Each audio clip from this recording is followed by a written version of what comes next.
Hello students, I am Arvind Kumar, PhD Physics from Suraj School, Rewari. Today we will discuss the next topic, self-induction from the 4th unit of first chapter, EMI, electromagnetic induction. So first question, what is self-induction? That means something will produce in itself is called self-induction. Basically हम यहाँ पे कोयल के बारे में discussion कर रहे हैं। तो एक सिंगल कोयल होगी और सिंगल कोयल में आप जब भी कोई चेंज करोगे, अब चेंज क्या हो सकता है उसमें, करंट। तो जब भी आप उसमें करंट की स्ट्रेंथ में चेंज करोगे, इंक्रीज करेंगे या डिक्रीज करेंगे, तो उस केस में कोयल के इनसाइड में एक ईएमएफ प्रोड्यूस होगा, जिस प्रॉपर्टी को हम नाम दे रहे हैं, जो ईएमएफ इंड्यूस हो रहा था उसी को हम क्या बोलते हैं, सेल्फ इंडक्शन। क्या आप करंट की स्ट्रेंथ में अगर करंट कांस्टेंट जा रहा है, दैट मींस सेम है, 4 एम्पियर है या 5 एम्पियर सेम है, कांस्टेंट है, तो उस केस में सेल्फ इंडक्शन नहीं प्रोड्यूस होगा, उसमें कितना आएगा, 0। लेकिन यहाँ पे एक प्रॉपर्टी बताई एक सिंगल कोयल की, it is the property of a coil by virtue of which the coil opposes any change. The coil will oppose, कि अपोज करेगा। अगर आप इंक्रीज कर रहे हैं तो डिक्रीज करेगा, डिक्रीज कर रहे हैं तो इंक्रीज करेगा, उसका काम है अपोज करना। तो coil opposes any change in the strength of current. Current की स्ट्रेंथ में कोई भी अगर चेंज आएगा तो उसको अपोज करेगी कोयल खुद, इसलिए सेल्फ है। Strength of current flowing through it by inducing, कैसे अपोज करेगी, इंड्यूस करके, क्या, ईएमएफ इन इटसेल्फ। एक ईएमएफ प्रोड्यूस करेगी, एक वोल्टेज जनरेट करेगी, एक वोल्टेज प्रोड्यूस करेगी कोयल खुद में, अगर आप उसमें से करंट जो है उसकी स्ट्रेंथ में चेंज करते हो तो उस प्रॉपर्टी को, उस फिनोमेना को क्या बोलते हैं, सेल्फ इंडक्शन कहा जाता है। क्लियर हुआ पॉइंट? देखते हैं इसका एक एग्जांपल। कुछ एक्सपेरिमेंटल वेरिफिकेशन है। यहां पे मैंने एक कोयल स्टार्ट की, ये कोयल बेसिकली हम सोलनॉइड भी कह सकते हैं, इसमें करंट था। अगर करंट कांस्टेंट फ्लो कर रहा है तो इसमें कोई भी ईएमएफ इंड्यूस्ड नहीं होगा, क्योंकि अपोज किसका करेगा, जब ये कांस्टेंट है तो कोई अपोजिशन नहीं होगा, अपोज करने के लिए कोई ईएमएफ नहीं होगा, तो इसका मतलब इसमें सेल्फ इंडक्शन 0 होगा। बट मैं ये कहूं कि ये करंट जो है वो इंक्रीज हो रहा है, पहले 0 एम्पियर था, फिर 1 एम्पियर हुआ, फिर 2 एम्पियर हुआ, फिर 3 एम्पियर हुआ, फिर 4 एम्पियर हुआ। तो इसका मतलब यहाँ पे क्या होगा बेसिकली कि ईएमएफ इंड्यूस्ड होगा, और वो ईएमएफ जो इंड्यूस्ड होगा वो जस्ट अपोज करेगा increase in strength of current के। आप जो करंट इंक्रीज करने की कोशिश कर रहे हो इस कोयल में, तो जो ईएमएफ इंड्यूस्ड होगा वो इसको क्या करेगा, अपोज। तो इसका मतलब मैं ये कह सकता हूं ऐसी पोलरिटी होगी, कुछ पॉजिटिव एंड इस साइड में, क्योंकि सेल में से जो ईएमएफ प्रोड्यूस होता है वो पॉजिटिव एंड से करंट है वो स्टार्ट करना, यानी इधर जो एंड होगा वो पॉजिटिव होगा, ये एंड कैसा होगा, नेगेटिव। तो इसका मतलब यहाँ पे करंट जो होगा वो अपोजिट डायरेक्शन, ब्लू कलर का जो था वो इंड्यूस्ड का है। यहाँ पे आपने चेंज किया तो उसका अपोज करने के लिए इसमें ईएमएफ इंड्यूस्ड हुआ, उसके बारे में, तो उसकी पोलरिटी कैसी होगी, तो उसका काम था अपोज करना। तो इंक्रीज हो रहा है तो अपोज कैसे कर सकते हैं उसको, डिक्रीज, और डिक्रीज कैसे करेंगे, by flowing the current in opposite direction. अब यही कोयल अगर मैं कहता, सेकेंड एग्जाम्पल हम लेते, और इस केस में इस कोयल में मैं कहूं कि करंट तो है, लेकिन अब की बार ये करंट डिक्रीज हो रहा है। 5 एम्पियर था, फिर 4 एम्पियर, 3 एम्पियर, 2 एम्पियर, 1 एम्पियर, ऐसे डिक्रीज होते जा रहे हैं। तब क्या इफेक्ट होगा, तो यहाँ पे ईएमएफ जो होगा उसका काम अभी भी अपोज ही करना है। तो जो डिक्रीज हो रहा है उसको कैसे करेंगे, अपोज, बढ़ा के, इंक्रीज करके उसी डायरेक्शन में। तो इसका मतलब जो ईएमएफ इंड्यूस्ड होगा वो सेम डायरेक्शन। तो इसका मतलब हम क्या कहेंगे, ये नेगेटिव और ये पॉजिटिव टर्मिनल, ऐसे होगा। इसका ये पॉजिटिव होगा, ये कैसा होगा, नेगेटिव टर्मिनल। तो करंट जो होगा वो पॉजिटिव एंड से किधर जाएगा, नेगेटिव। तो इसका मतलब करंट सेम डायरेक्शन में फ्लो करेगा अगर करंट की स्ट्रेंथ डिक्रीज हो रही है तो इसका मतलब यहाँ पे ईएमएफ एक्चुअल में क्या हो रहा था, इंड्यूस्ड हो रहा था। क्लियर हो गया पॉइंट? यहाँ पे एक सिंपल सा एग्जाम्पल भी हम कह सकते हैं। एक सिंपल कोयल ली हमने, ये कोयल थी, ठीक है, इसमें हमने एक बैटरी अप्लाई की, एक स्विच है और एक रियोस्टेट है। ये रियोस्टेट, हमने की को प्रेस किया और यहाँ पे एक वोल्ट मीटर, या ये कहें कि हमने कोई डिवाइस अप्लाई की जो इसका ईएमएफ यानी जो भी पोटेंशियल डिफरेंस जनरेट होगा उसको मेजर करने के लिए। हमने इस रियोस्टेट को बैलेंस किया कि यहाँ पे जो कोयल थी उसके अक्रॉस वोल्ट मीटर में कुछ रीडिंग आए, लेकिन जैसे ही मैं ये स्विच ऑन है और रियोस्टेट को बैलेंस करता हूं, अब चेंज करने की कोशिश कर रहा हूं, इंक्रीज या डिक्रीज, तो इस कोयल के थ्रू करंट की स्ट्रेंथ क्या होगी, चेंज। जैसे इसके थ्रू करंट की स्ट्रेंथ चेंज होगी, इस कोयल के अक्रॉस हमें वोल्ट मीटर में कुछ रीडिंग दिखाई देती है, दैट मींस पोटेंशियोमीटर में कुछ ईएमएफ हमें प्रोड्यूस दिखाई देता है। जब हम चेंज कर रहे होते हैं तब या तो डिक्रीज करेंगे या इंक्रीज करेंगे। जब आप कांस्टेंट पे हो तो इसके अक्रॉस कोई भी ईएमएफ प्रोड्यूस नहीं होता, इसका मतलब उसमें कोई सेल्फ इंडक्शन प्रोड्यूस नहीं हुआ था। क्लियर हुआ पॉइंट? तो ये इसका सेल्फ इंडक्शन का था। एक एग्जांपल और देखते हैं इसको थोड़ा सा एक्सप्लेन करने के लिए। मैंने एक रेजिस्टेंस लिया और इसके साथ एक बल्ब अप्लाई किया। ये बल्ब है B1। दूसरे में मैंने एक कॉइल ली, रेजिस्टेंस की जगह एक कॉइल है, और इसके साथ भी एक बल्ब अटैच किया। इस बल्ब का नाम था B2। यहां पे एक बैटरी अटैच की, ये स्विच था की के, और ये सेल। मैंने ये अरेंजमेंट की। मैंने जैसे ही स्विच को प्रेस किया तो मैं कुछ सडनली ऑब्जर्व करता हूं, और वो क्या ऑब्जर्वेशन देखते हैं कि बल्ब B1 जो है वो इंस्टेंटली ग्लो करता है। क्या करता है? इंस्टेंटली। जैसे ही स्विच को हमने प्रेस किया, बल्ब जो था वो इंस्टेंटली ग्लो करेगा। क्यों करेगा? क्योंकि इसके साथ में रेजिस्टेंस था, और रेजिस्टेंस में कोई ईएमएफ इंड्यूस नहीं होता। अगर करंट की स्ट्रेंथ में कोई चेंज आता है तो उसमें इंस्टेंटेनियस इफेक्ट होते हैं। तो जैसे हमने स्विच को प्रेस किया, सर्किट कंप्लीट होगी और इस बल्ब के पास में करंट पहुंच गया मैक्सिमम। तो इसका मतलब ये बल्ब जो था वो ग्लो करेगा इंस्टेंटली। नेक्स्ट, ये जो बल्ब है वो स्लोली ग्लोइंग करेगा, स्लोली ग्लो। क्यों करेगा? ऐसा क्यों हुआ? इसके थ्रू जैसे हमने स्विच प्रेस किया, ये भी तो इस सेल का ही पार्ट होगा, इसमें कुछ करंट जा रहा होगा, लेकिन स्टार्टिंग में जब ये स्विच ऑफ था तो उसमें करंट कितना था? 0। जैसे हमने इसको क्लोज किया तो इसमें कुछ करंट की स्ट्रेंथ जारी होगी, इंक्रीज होना स्टार्ट हुआ। तो इंक्रीज अगर होगा तो इसके अंदर ईएमएफ इंड्यूस्ड हुआ, और वो ईएमएफ जो था वो अपोज करेगा अकॉर्डिंग टू लेंज़ेस लॉ, कि यहाँ पे करंट की स्ट्रेंथ इंक्रीज होने वाली है। इसके अंदर जो ईएमएफ इंड्यूस्ड होगा कोयल में, वो खुद ही क्या करेगा? उसको अपोज करेगा। तो इतना रैपिडली जो था वो करंट एकदम से मैक्सिमम नहीं पहुंच पाता। स्लोली जो था वो करंट की स्ट्रेंथ क्या होगी? इंक्रीज होगी थ्रू द कोयल। तो जब इस सर्किट में यहाँ पे करंट बहुत स्लोली इंक्रीज होगा तो ये बल्ब भी क्या करेगा? स्लोली ग्लो करेगा। तो इसका मतलब यहाँ पे क्या हो रहा है? ये बल्ब B2 जो है वो स्लोली ग्लो करेगा। नेक्स्ट पॉइंट अगर हम देखें, जब मैं इस स्विच को वापस ऑफ करता हूं, इसको ऑफ करेंगे तो B1 बल्ब जो है वो इंस्टेंटली क्या हो जाएगा? ऑफ हो जाएगा, यानी डिड नॉट ग्लो इंस्टेंटली। जैसे ही हम इंस्टेंटली स्विच को ऑफ करते हैं, ये बिल्कुल इंस्टेंटली क्या हो जाएगा? ऑफ हो जाएगा। बट B2 जो बल्ब है वो इंस्टेंटली ग्लो नहीं होता। यहाँ पे करंट की स्ट्रेंथ फिर से क्या होगी? मैक्सिमम से वापस डिक्रीज होने की कोशिश करेगी। फिर से ये जो कोयल थी वो क्या करेगा? अपोज करेगा बाय प्रोड्यूसिंग ईएमएफ। अब की बार डिक्रीज हो रहा है तो उसको क्या करेगा? वो उसी डायरेक्शन में करंट को फ्लो करवाएगा जो इसके थ्रू ईएमएफ इंड्यूस्ड होगा। तो इसका मतलब करंट इसमें से एकदम से रैपिडली मैक्सिमम से 0 नहीं जाएगा, धीरे धीरे स्लोली क्या करेगा? करंट डिक्रीज होगा, और फिर फाइनली कितना होगा? 0। तो कुछ टाइम कंज्यूम करेगा, तब तक ये बल्ब जो है वो क्या करता रहेगा? ग्लो करेगा। इसलिए ग्लो भी इंस्टेंटली नहीं करता, स्लोली करेगा, और जब ये ग्लो नहीं करेगा तो भी क्या होगा? स्लोली डिफ्यूज होगा, दैट मींस स्लोली ऑफ होगा। तो ये प्रॉपर्टी किसकी वजह से? हमारी सेल्फ इंडक्शन। कोयल में अगर आप कोई भी करंट फ्लो करा रहे हो तो उसकी स्ट्रेंथ में अगर चेंज कर रहे हो, करंट 0 से मैक्सिमम या मैक्सिमम से 0 कर रहे हो, तो वो अपने आप में क्या करता है? एक इंड्यूस्ड ईएमएफ करता है, ताकि जो करंट चेंज हो रहा था उसका अपोज करे। ध्यान रखेंगे, चेंज होगा उसका अपोज करेगा, कांस्टेंट है उसका अपोजिशन नहीं होगा वहां पे। क्लियर हो गया?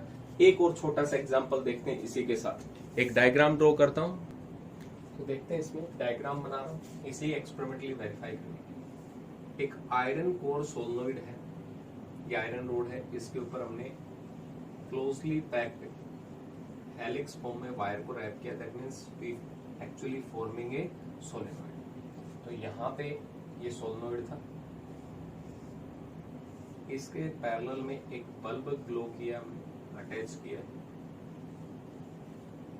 और यहाँ पे एक बैटरी है, सेल बेसिकली, और ये स्विच।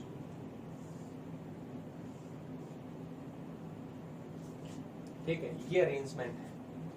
हमने जब इस स्विच को ऑन किया तो ये बल्ब जो था वो इंस्टेंटली ग्लो कर रहा था, क्योंकि सर्किट कंप्लीट होगी इसके थ्रू होगा, यहाँ पे इंस्टेंटली ग्लो कर गया। लेकिन ज्यादा क्या होता है, अगर मैं एक रियोस्टेट अप्लाई कर दूं यहाँ पे, तो हमने इस तरीके से रियोस्टेट को, करंट को कंट्रोल किया, ये बल्ब जो है वो कॉन्स्टेंटली ग्लो करे।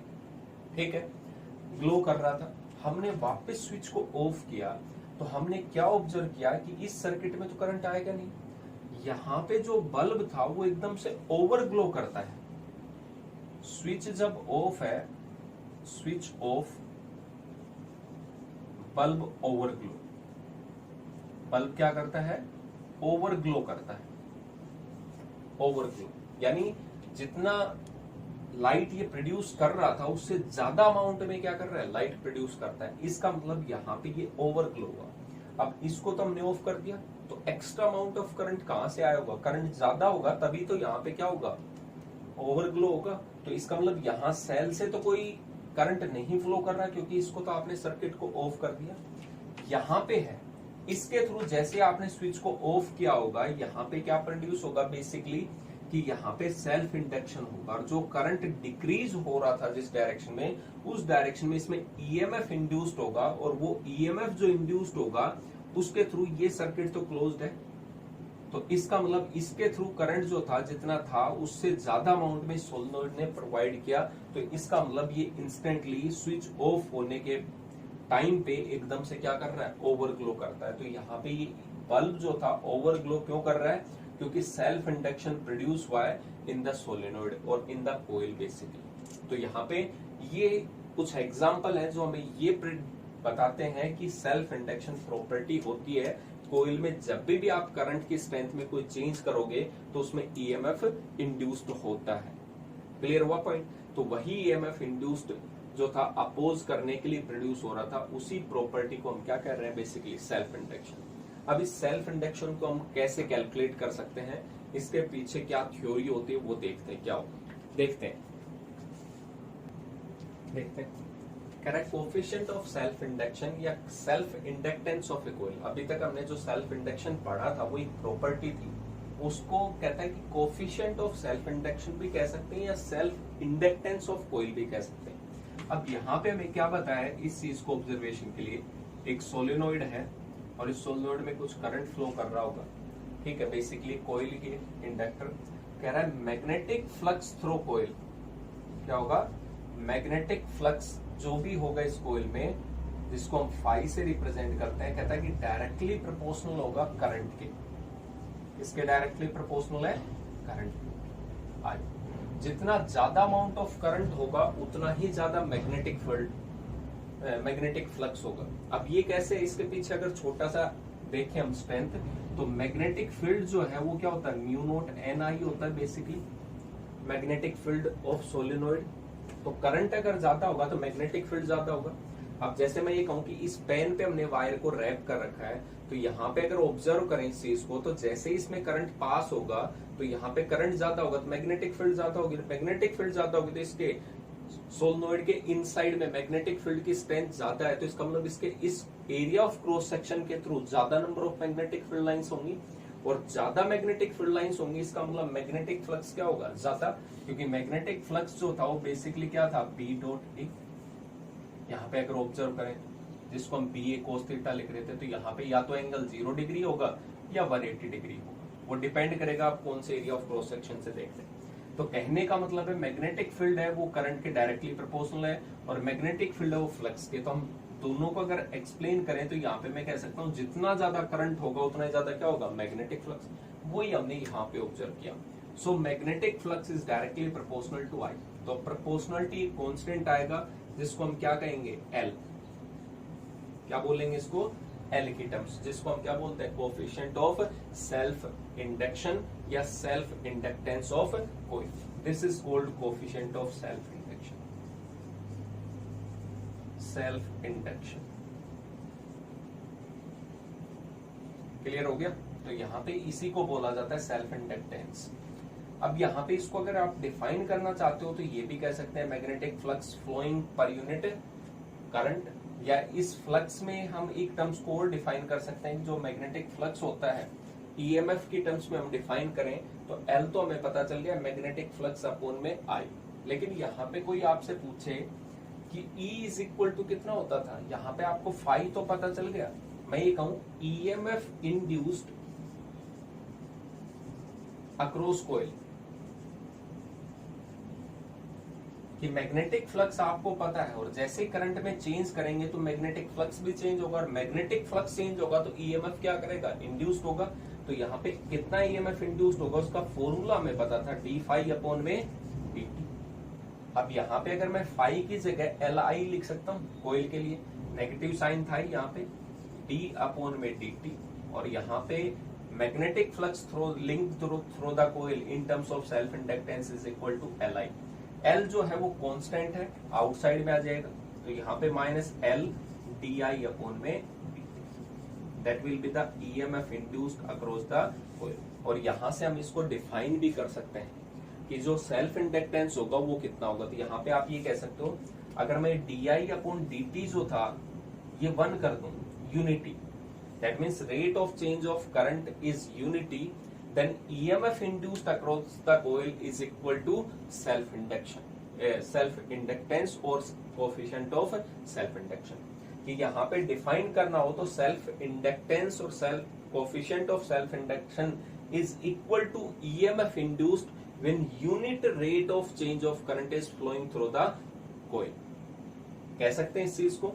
अब यहाँ पे बात करते हैं इसकी यूनिट की। बेसिकली L जो है उसकी यूनिट क्या होगी, तो L जो है वो यहाँ से फाई अपॉन आई भी है, तो फाई की यूनिट तो क्या थी, वेबर, और यहाँ पे आई की यूनिट क्या होती थी, एम्पियर, तो वेबर पर एम्पियर भी होता है। यहाँ से अगर हम एक्सप्लेन करें इसकी एल की, तो यहाँ पे टर्म्स आएगी E into D T upon में डी आई।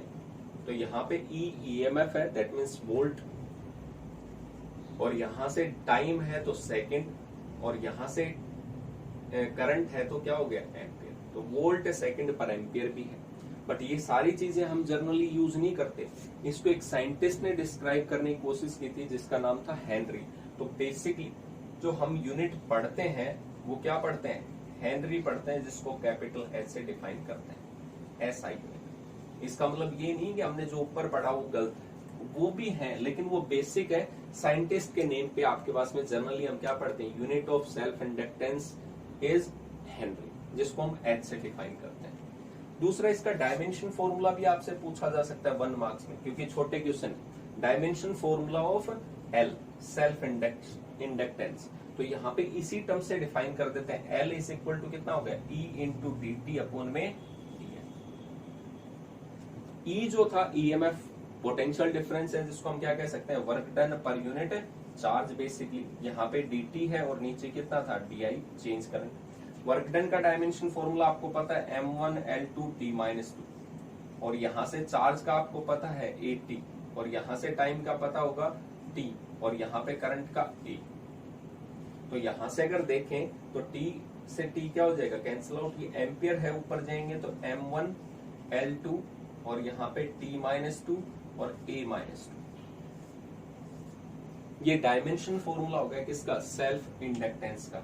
m1L2t-2, एक t से t कैंसिल आउट हो गया, a की पावर 2 होगी, ऊपर जाएगी तो -2, इसलिए -2 आ गया। तो इसको क्या बोलेंगे, dimension formula of self inductance. इस L को आप किसी भी तरीके से डिफाइन कर सकते हो, चाहे L is equal to EMF induced when unit current of flowing, या unit current is flowing in 1 second, ठीक है, वो कह सकते हैं, या आपके पास में फ्लक्स कह सकते हैं, when magnetic flux is passing through when unit current is flowing through the solenoid. वो किसी भी तरीके से आप डिफाइन कर सकते हो इस एल को।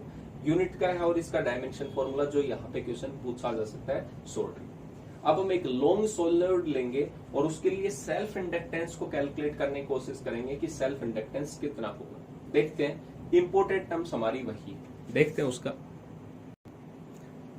देखते हैं, ये सबसे ज्यादा इंपॉर्टेंट टॉपिक है, वो तो बेसिक प्रॉपर्टी थी। हमसे जो एग्जाम में पूछा जाता है, जो 3 मार्क्स में डेरिवेशन वगैरह होता है, वो यही आता है, self inductance of a long solenoid. अब सेल्फ इंडक्टेंस हमने पढ़ा था, क्या था, एल था। वो एल कैलकुलेट करो किसके लिए, लॉन्ग सोलेनोइड के लिए, कि किस किस पैरामीटर पे डिपेंड करता है। तो यहाँ पे हम सेल्फ इंडक्टेंस कैलकुलेट कर रहे हैं किसका, लॉन्ग सोलेनोइड का। इसलिए मैंने सबसे पहले एक सोलेनोइड लिया, number of turns in the form of helix closely packed होने चाहिए, सोलेनोइड उतना इफेक्टिवली वर्क करेगा।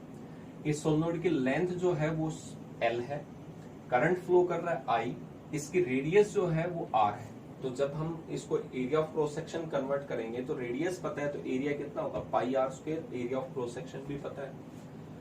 दो टर्म्स और पढ़ते हैं बारी बारी से। एक स्मॉल एन होता है जिसको हम कहते हैं number of turns per unit length. इसका मतलब एक यूनिट लेंथ में अगर मैं 1 मीटर लेंथ लूं अगर यहाँ पे एसआई में, तो उसमें कितने नंबर ऑफ टर्न्स होंगे उसको किससे डिफाइन करेंगे, स्मॉल एन से। अब वो कैसे कैलकुलेट करते हैं, अगर मुझे टोटल टर्न्स पता हो कि पूरी लूप में कितने टर्न्स थे डिवाइड बाय लेंथ, तो वो हमारे पास में क्या होगा, number of turns per unit length. Capital N क्या होगा, टोटल नंबर ऑफ टर्न्स पूरी कोयल में कितने थे, वो ये टर्म्स। तो यहाँ पे हमें सोलेनोइड में सेल्फ इंडक्टेंस कैलकुलेट करना है। तो सबसे पहले मैंने ये कहा मैग्नेटिक फ्लक्स ऑफ सोलेनोइड। अब मैग्नेटिक फील्ड जो है वो हमें पता है कि सोलेनोइड में क्या होगा। मैग्नेटिक फील्ड की वैल्यू कितनी होती है, म्यू नोट एन आई, स्मॉल एन है यानी number of turns per unit length का केस है। अगर मैं यहाँ पे कैपिटल एन लिखूंगा तो कैपिटल एन की वैल्यू कितनी आएगी, यहाँ से अगर देखें तो स्मॉल एन की जगह कितना लिखना हमें, कैपिटल। तो यहाँ पे हम कितना लिख सकते हैं, mu naught capital N I upon में एन। ये capital N total number of turns है और स्मॉल लिख रहे हो तो number of turns per unit length. अब यहाँ पे मुझे पता है कि यहाँ पे जो मैग्नेटिक फील्ड होगी वो इसके एक्सिस की डायरेक्शन में होती है, ऐसे जैसे पाइप के अंदर से कोई वाटर फ्लो कर रहा हो वैसे ही क्या होती है, मैग्नेटिक फील्ड होती है इनसाइड द सोलेनोइड। आउटसाइड कितनी होती है, 0। तो जब इसके अंदर से मैग्नेटिक फील्ड लाइंस आ रही है तो इसके थ्रू फ्लक्स भी पता होगा मुझे। फ्लक्स क्या था, कितनी number of magnetic field lines pass हो रही हैं through area of cross section normally. तो ये नॉर्मली तो है, इसके एक्सिस से आ रही है, तो इस सरफेस के क्या है, परपेंडिकुलर। तो परपेंडिकुलर बट एरिया वेक्टर के क्या है, ये पैरेलल है। तो इसका मतलब यहाँ पे जो एंगल होगा वो कितना होगा, 0 डिग्री। सो मैंने ये कहा मैग्नेटिक फ्लक्स थ्रू वन कोयल थ्रू वन लूप। मैंने यहाँ पे सिंगल लूप के थ्रू का है, सिर्फ एक बार वायर को हमने टर्न किया तो उसके थ्रू कितना मैग्नेटिक फ्लक्स होगा। अभी टोटल नंबर ऑफ टर्न्स की बात नहीं कर रहे, सिंगल लूप के थ्रू, जिसको मैंने यहाँ पे φ1 लिखा। एक टर्न के थ्रू देख रहे हैं कितना होगा। तो मैग्नेटिक फ्लक्स का हमें फॉर्मूला पता था B.A, जिसको अगर एक्सपेंड करते हैं तो यहाँ पे BA cos थीटा यानी 0 डिग्री। 180 भी आएगा तो भी सेम है। अगर उसके थ्रू देखते तो एरिया वेक्टर की ये सेम डायरेक्शन में मैग्नेटिक फील्ड, वहां से देखते तो 180 डिग्री। यानी कि रिजल्ट हमारे पास सेम आएगा क्योंकि सेल्फ इंडक्टेंस है वो डायरेक्शन के ऊपर डिपेंड नहीं करता, स्केलर क्वांटिटी था। तो यहाँ पे B की वैल्यू हमें पता है, इस सोलेनोइड के थ्रू कितनी है मैग्नेटिक फील्ड की value, mu naught capital N I upon में एल। स्मॉल एन में भी कर सकते हो आप, म्यू नोट एन आई भी लिख सकते थे। एरिया की वैल्यू कितनी है, पाई आर स्क्वायर, अगर रेडियस गिवन है। मैंने सिर्फ यहाँ पे एरिया ही लिख दिया इसको सिंपल टर्म्स। ये जो मैग्नेटिक फ्लक्स था वो सिंगल टर्न के थ्रू था। किसके थ्रू था, सिंगल टर्न के थ्रू। अब मुझे पूरे सोलेनोइड के थ्रू देखना है क्योंकि हम सोलेनोइड का सेल्फ इंडक्टेंस कैलकुलेट कर रहे हैं, एक सिंगल टर्न का नहीं कर रहे। तो यहाँ पे लिखेंगे मैग्नेटिक फ्लक्स थ्रू सोलेनोइड। अब सिंगल टर्न नहीं लिख रहे, थ्रू सोलेनोइड। तो इसका मतलब डायरेक्शन जो होगी वो सेम होगी। इस लूप के थ्रू जितना मैग्नेटिक फ्लक्स होगा सेकंड लूप के थ्रू भी होगा, थर्ड लूप के थ्रू भी होगा, डायरेक्शन भी क्या होगी, सेम। तो यहाँ पे अगर मैं टोटल मैग्नेटिक फ्लक्स की बात करूं तो जितने नंबर ऑफ टर्न्स होंगे उतने ही टाइम्स मल्टीप्लाई कर दें। तो टोटल नंबर ऑफ टर्न्स कितने थे सोलेनोइड में, कैपिटल एन, और यहाँ पे एक टर्न के थ्रू मैग्नेटिक फ्लक्स कितना था, φ1। एन की वैल्यू हमें पता है, total number of turns N है, और सिंगल के थ्रू कितना था, mu naught capital N I upon में एल इंटू में ए। अब यहाँ पे एन इंटू एन कितना हो गया, म्यू नोट एन स्क्वेयर आई ए अपॉन में एल। ये टोटल मैग्नेटिक फ्लक्स कैलकुलेट कर लिया हमने इस पूरे सोलेनोइड के लिए कि कितना मैग्नेटिक फ्लक्स लिंक कर रहा है इस सोलेनोइड। बट हमें सेल्फ इंडक्टेंस कैलकुलेट कर रहा है, तो अब we know that total magnetic flux of coil is directly proportional क्या था, स्ट्रेंथ ऑफ करंट, जिसको हम क्या लिख रहे थे, Li। अब वही अगर यहाँ पे कहता है कि इस कोयल के थ्रू टोटल मैग्नेटिक फ्लक्स कितना होगा, तो आप क्या कहते हैं, डायरेक्टली प्रोपोर्शनल टू करंट। और प्रोपोर्शनलिटी कांस्टेंट कितना आता, सेल्फ इंडक्टेंस। तो मैं ये कहूँ कि ये दोनों टर्म्स इक्वल है, करंट यहाँ पे भी है यहाँ पे भी, तो बाकी की जो टर्म्स होंगी तो वो वैल्यू क्या हो जाएगी, सेल्फ इंडक्टेंस। कितनी वैल्यू आ रही है, म्यू नोट एन स्क्वायर ए अपॉन में एन। अगर आप कैपिटल एन की जगह स्मॉल एन लिखना चाहते हो तो यहाँ पे कैपिटल एन जो होगा वो कितना होगा, स्मॉल एन इंटू में एल होगा। तो वहां पे भी टर्म्स अगर लिखना चाहते हो तो mu naught small N square, क्योंकि यहाँ पे कैपिटल एन स्क्वायर होता है और एल स्क्वायर, एक एल से एल कैंसिल आउट हो जाएगा, तो ये एल इंटू में ए। स्मॉल एन की टर्म्स में करोगे तो लेंथ ऊपर जाएगी, कैपिटल टर्म्स की टर्म करोगे तो लेंथ डिवाइडेड। लेकिन हम टोटल नंबर ऑफ टर्न्स ही करते हैं, number of turns per unit length की टर्म्स में सेल्फ इंडक्टेंस नहीं ओबे होता, कंप्लीट के लिए चाहिए हमें, यूनिट लेंथ के लिए नहीं चाहिए। तो इसका मतलब सेल्फ इंडक्टेंस जो होगा ये टर्म्स है, if solenoid is filled with iron core, ये था एयर कोर। अब मैं ये कहूं कि मैंने वायर को जब रैप किया तो इसके ऊपर रैप किया और इस पेन को निकाल लिया, तो जो लूप बनी है सोलेनोइड, उसके अंदर क्या था, इनसाइड में एयर था, तो एयर लूप सोलेनोइड था। अगर मैं कहूं कि यहाँ पे इसके इनसाइड में इसके ऊपर हमने आयरन के ऊपर रोड किया और वो इसी के ऊपर है, तो मटेरियल जो होगा इसके इनसाइड में वो एयर नहीं है, तो उस केस में सेल्फ इंडक्टेंस कितना हो जाएगा, म्यू होता। म्यू को हम कितना लिख सकते हैं, म्यू आर इंटू में म्यू नोट एन स्क्वायर ए अपॉन में एन। ये इंपॉर्टेंट टर्म्स है इसलिए मैंने एक्सप्लेन किया। अब सेल्फ इंडक्टेंस किस किस टर्म्स पे डिपेंड करता है, कोई पूछे तो नेचर ऑफ मटेरियल पे। अगर आप सॉफ्ट आयरन रोड ले रहे हो तो वहां पे सेल्फ इंडक्टेंस जो होगा वो ज्यादा होगा, एल की वैल्यू ज्यादा होगी। अगर मैं यहाँ पे कोई डायमैग्नेटिक मेटल रखूंगा तो इसका मतलब वहां पे जैसे गोल्ड रख दिया, सिल्वर रख दिया जो डायमैग्नेटिक है, तो उसमें म्यू आर की वैल्यू लेस देन 1, इसका मतलब यहाँ पे सेल्फ इंडक्टेंस भी क्या होगा, कम होगा। तो कोई मैग्नेटिक मेटल रखोगे तो इसका मतलब self inductance of solenoid will increase. यहाँ पे नेचर ऑफ मेटल पे डिपेंड करेगा। दूसरा, टोटल नंबर ऑफ टन्स के स्क्वायर पे। अगर मैं टोटल नंबर ऑफ टन्स को ट्वाइस कर रहा हूं तो सेल्फ इंडक्टेंस 4 टाइम्स इंक्रीज होगा। तो self inductance directly proportional to square of the number of turns. Area के डायरेक्टली जितना ज्यादा, जितनी बड़ी कोयल होगी सेल्फ इंडक्टेंस उतना ही ज्यादा होगा।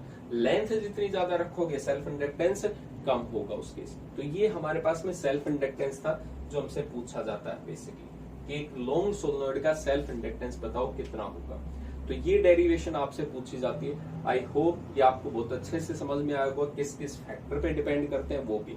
ये नेचर ऑफ मेटल का बहुत इंपॉर्टेंट है, याद रखना कंसेप्चुअल क्वेश्चन में। कई बार क्या कहेंगे, एक सोलेनोइड है उसके अंदर हमने कोई रोड को इंसर्ट किया तो इसका मतलब एल की वैल्यू चेंज होगी, और एल चेंज होगा तो इसका मतलब बाकी के सारे पैरामीटर्स उसके थ्रू चेंज होंगे, तो हमसे वो कंसेप्चुअल क्वेश्चन पूछे जा सकते हैं। तो एक बार आप इसको अच्छे से प्रैक्टिस करेंगे आपको बहुत अच्छे से समझ में आएगा। ठीक है, ये इंपॉर्टेंट है, मिस मत करना इसे। Thank you.